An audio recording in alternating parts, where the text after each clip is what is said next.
જય હિન્દ.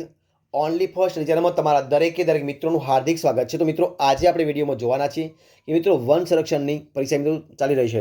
4 ટર્મ પણ પતી ગયા છે. તો મિત્રો પરીક્ષાની પૂર્વ તૈયારી મિત્રો આપણે કેટલાક મોડલ પેપર મૂકવાની શરૂઆત કરી છે. તો મિત્રો આજે તમારી સમક્ષ આપણે મોડલ પેપર નંબર મૂકીએ છીએ 13મા નંબરનું, કે જેની અંદર તમને મિત્રો 50 MCQ પ્રકારના પ્રશ્નો જોવા મળશે, જે તમને પરીક્ષામાં ખૂબ જ ઉપયોગી થઈ પડશે. તો વિડીયો પૂરેપૂરો જોજો.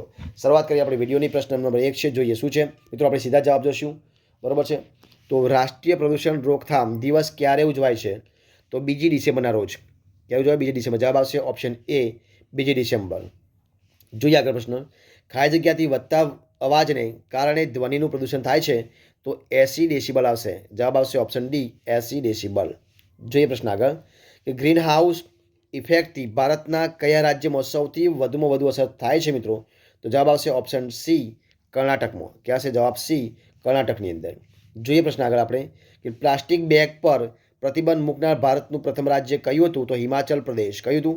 હિમાચલ પ્રદેશ. જવાબ આવશે ઓપ્શન બી, હિમાચલ પ્રદેશ. જોઈએ પ્રશ્ન આગળ, કે નીચે આપેલ વિકલ્પો પૈકી જંતુનાશક દવા DDTનું વૈજ્ઞાનિક નામ શું છે? તો ડાયફિનાઇલ ટ્રાઇક્લોરોથીન. કઈ આવશે? ડાયફિનાઇલ ટ્રાઇક્લોરોઇથેન. જવાબ આવશે ઓપ્શન સી. જોઈએ પ્રશ્ન આગળ, કે 2 થી 3 ડિસેમ્બર 1984ના મધ્યપ્રદેશના ભોપાલ ખાતે ગેસ દુર્ઘટનામાં કયો ઝેરી વાયુ લિંક થયો હતો? તો મિથાઇલ આઇસોસાયનેટ. કયો મિત્રો? Methyl isocyanate. જવાબ આવશે ઓપ્શન બી. આગળ જોઈએ પ્રશ્ન, કે ગ્રીન હાઉસ ઇફેક્ટમાં ફાળો ભજવતો હોય વાયુ CFCનું પૂરું નામ શું છે?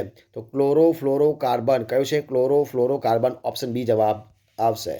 જોઈએ પ્રશ્ન આગળ આપણે, કે ભારતમાં DR કે prevention and control of pollution act ક્યારે અમલમાં આવે છે મિત્રો?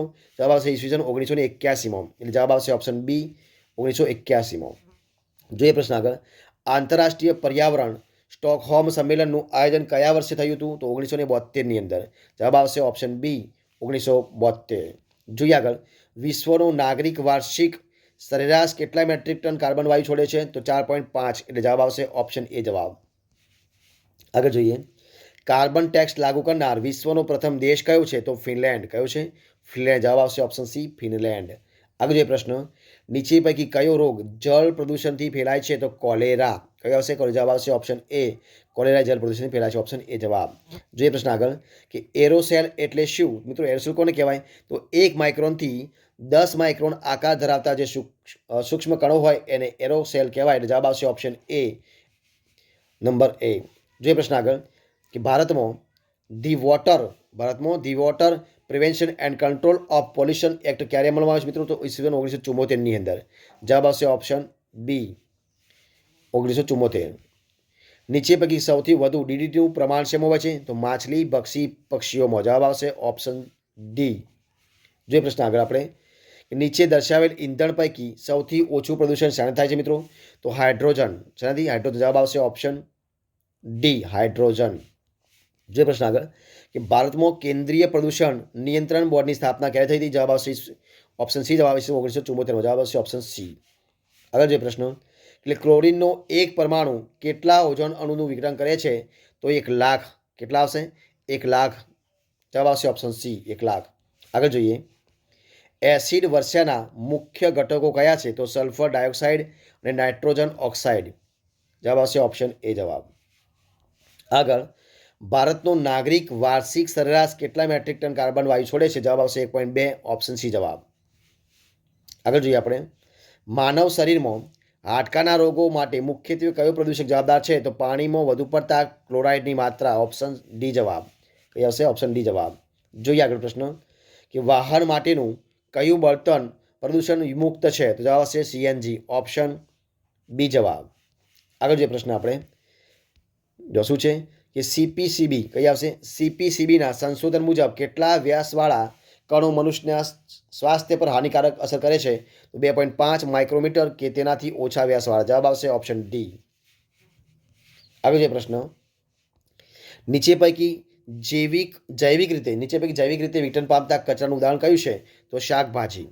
જવાબ આવશે ઓપ્શન એ, શાકભાજી. જોઈએ પ્રશ્ન આગળ, કે વાહનોનું પ્રદૂષણ અટકાવવો જરૂરી છે. એટલે કે પીયુસી પ્રમાણપત્રનું પૂરું નામ શું છે મિત્રો? તો પોલ્યુશન અંડર કંટ્રોલ. પીયુસીનું પૂરું નામ શું મિત્રો? Pollution under control. જવાબ આવશે ઓપ્શન એ. આગળ જોઈએ આપણે કે પર્યાવરણના સૌથી વધુ પ્રદૂષણ માટે કોને જવાબદાર ગણવામાં આવે છે? તો મનુષ્યને. જવાબ આવશે ઓપ્શન સી. આગળ જોઈએ આપણે કે સૂર્ય શક્તિના ઉપયોગથી એલપીજીના ઉપયોગમાં ઘટાડો થાય છે એ શેનું ઉદાહરણ છે? તો ઓછું કરવું. જવાબ આવશે ઓપ્શન બી. આગળ જોઈએ આપણે કે એલપીજીમાં મુખ્યત્વે વધુ પ્રમાણમાં કયો વાયુ હોય છે? તો એ હોય છે બીટેન. શું હોય છે? બીટેન. જવાબ આવશે ઓપ્શન સી બીટેન. આગળ જોઈએ આપણે કે ભારતના શહેરોમાં ધુમ્મસમાં મુખ્યત્વે ખાલી જગ્યા હોય છે તો નાઇટ્રોજન ઓક્સાઇડ અને દહન થયા વગરના હાઇડ્રોકાર્બન. જવાબ આવશે ઓપ્શન સી. નાઇટ્રોજન ઓક્સાઇડ અને દહન થયા વગરના હાઇડ્રોકાર્બન. ઓપ્શન સી જવાબ. જોઈએ આગળ કે નીચે પૈકી કઈ જંગલ વિનાશની અસર છે? તો તાપમાનમાં વધારો થવો. ઓપ્શન સી જવાબ.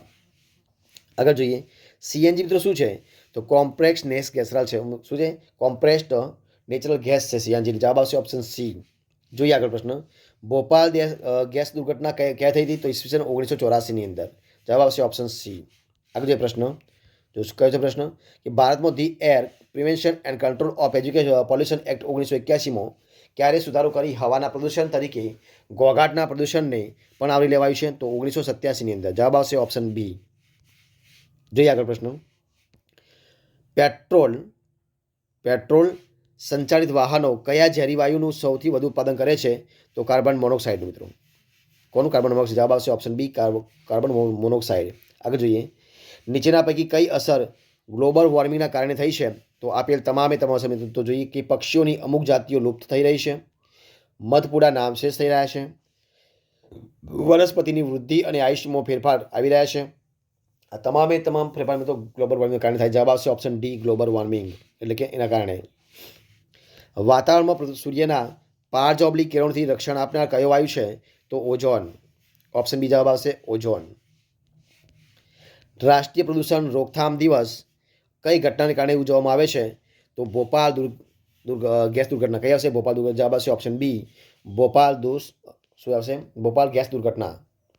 જોઈએ પ્રશ્ન આગળ કે કાર્બન ક્રેડિટના ખ્યાલનો ઉદ્ભવ નીચેના પૈકી કયા પ્રોટોકોલમાં થયો છે? તો ક્યોટો પ્રોટોકોલ. જવાબ આવશે ઓપ્શન બી ક્યોટો પ્રોટોકોલ. આગળ જોઈએ ભારતમાં પર્યાવરણ સંરક્ષણ અધિનિયમ ક્યાંથી લાગુ થયો છે મિત્રો? તો એ લાગુ થયો છે ઈસવીસન 1986થી. જવાબ આવશે ઓપ્શન સી. જોઈએ પ્રશ્ન કે પર્યાવરણને બચાવવાના 3 R પૈકી કોનો સમાવેશ થતો નથી? તો રિમૂવનો સમાવેશ થતો નથી મિત્રો. જવાબ આવશે ઓપ્શન સી રિમૂવ.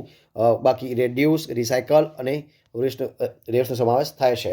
આગળ જોઈએ પ્રદૂષણ માટે મુખ્ય કારણ કયું છે? તો ઉપરના તમામે મિત્રો જે એક કારણો જવાબ આવશે ઓપ્શન ડી આવશે. મતલબ કે વસ્તી વધારો, ઔદ્યોગિકરણ અને જંગલોનો નાશ. જોઈએ પ્રશ્ન આગળ કે જળ વિદ્યુત શક્તિને આ યુગનો ધુમાડા વગરનો સફેદ કોલસો પણ કહે છે, જેનું મુખ્ય કારણ છે તેનાથી પ્રદૂષણ ફેલાતું નથી. બરોબર છે. જવાબ આવશે ઓપ્શન ડી. જોઈએ પ્રશ્ન આગળ કે જળમાં મર્ક્યુરી ભળવાથી કઈ બીમારી ફેલાય છે? તો મીનામાટા. જવાબ આવશે ઓપ્શન સી મીનામાટા. આગળ પ્રકૃતિમાં તે રેડિયોધર્મી તત્વો કયા છે જે વિકિરણ પ્રદૂષણનો મુખ્ય સ્ત્રોત મનાય છે? તો રેડિયમ, યુરેનિયમ અને પ્લુટોનિયમ. ઓપ્શન જવાબ આવશે એ. જોઈએ આગળ પ્રશ્ન કે ગ્રીન હાઉસ ઇફેક્ટમાં નીચે પૈકી કયો વાયુ ભાગ ભજવે છે? તો આપેલ તમામ. એટલે જવાબ આવશે મિથેન, નાઇટ્રસ ઓક્સાઇડ અને કાર્બન ડાયોક્સાઇડ. જવાબ આવશે ઓપ્શન ડી. આગળ જોઈએ આપણે કે કોલસો અને પેટ્રોલિયમ એ શું છે? તો કોલસો અને પેટ્રોલિયમ તો અશ્મિ બળતણ છે. શું છે? અશ્મિ બળતણ. જવાબ આવશે ઓપ્શન બી કોલસો અને પેટ્રોલિયમ અશ્મિ બળતણ છે. આગળ જોઈએ નીચેના પૈકી કયા દેશને કાર્બન નેગેટિવ દેશ તરીકે જાહેર કરવામાં આવ્યો છે? તો ભૂતાનને. કોને? ભૂતાન. જવાબ આવશે ઓપ્શન ડી ભૂતાન. આગળ પ્રશ્ન ઓઝોન સ્તરના ઘટાડાને કારણે કયા રોગ થવાની શક્યતા છે? તો એ એન્ડ સી મતલબ ચામડીનું કેન્સર અને આંખોનો મોતિયો. જવાબ આવશે ઓપ્શન ડી. આગળ જઈએ કોના વપરાશથી વાતાવરણમાં CFCનો વધારો થયો છે? તો આપેલ તમામ મતલબ રેફ્રિજરેટર, એસી, સર્કિટ સર્જન અને એરોસેલ સ્પ્રે. જવાબ આવશે ઓપ્શન ડી. જોઈએ આગળ પ્રશ્ન કે નીચેનામાંથી ગ્રીન હાઉસ વાયુના સૌથી મોટા સ્ત્રોતને શું કહે છે? તો મિત્રો એને કહેવાય થર્મલ પાવર પ્લાન્ટ. શું કહેવાય? થર્મલ પાવર પ્લાન્ટ કહેવાય. જવાબ આવશે option B thermal power plant. તો મિત્રો આ પ્રમાણે આપણે અહીંયા વિડીયો સંપૂર્ણપણે પૂરો કરીએ છીએ. જો તમને વિડીયો ગમ્યો હોય તો એને લાઇક કરો, કોમેન્ટ કરો, તમારા મિત્રોને વિડીયો શેર કરો. અને છેલ્લે ચેનલમાં નવા હોય, ચેનલ સબસ્ક્રાઈબ ન કરી હોય તો ઓનલી પોસ્ટ ચેનલ સબસ્ક્રાઈબ કરવા માટે વિનંતી છે. અને મિત્રો વિડીયો પૂરેપૂરો જોવા બદલ તમારા દરેક મિત્રોનો હું દિલથી ખૂબ ખૂબ આભાર માનું છું. ફરી મળીશું એક નવા વિડીયો સાથે, નવા ટોપિક સાથે. ત્યાં સુધી બની રહો. જય હિન્દ, જય ભારત.